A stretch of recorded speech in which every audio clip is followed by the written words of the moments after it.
One thing is that it is the annual meeting for ASM International, so it's a substantially sized meeting with several thousand people that will basically be the place where we conduct all the business of running the society. It'll be the place where everyone gets together annually. The focus in terms of technical content is on serious global issues that have not been well addressed by many of the other materials conferences that have been in work for a long time.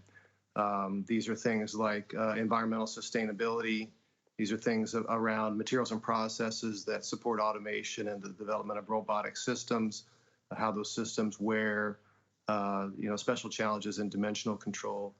It'll be things around materials 4.0, the entire digital thread about how you capture the data around materials when they're produced, when they're tested, when they're certified, when they're delivered, when they're in service, and when they're removed from service, and to fulfill the entire circular economy that's required going forward for us to be economically viable and environmentally sustainable.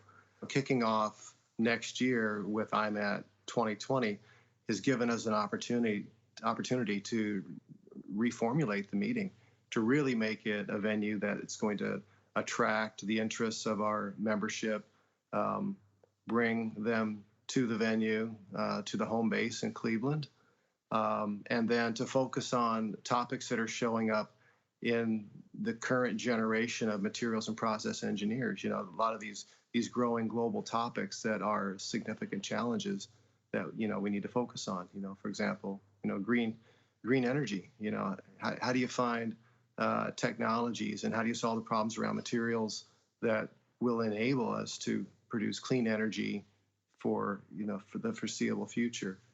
How do we continue to compete in an international market in terms of materials and processes?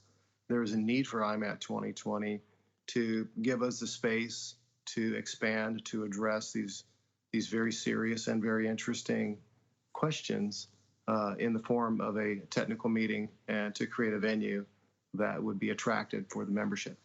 Right now, we've got supply chains that are international, and those supply chains are affected by everything from geopolitics to the weather to to the economic markets that move and shift businesses and the way that they function.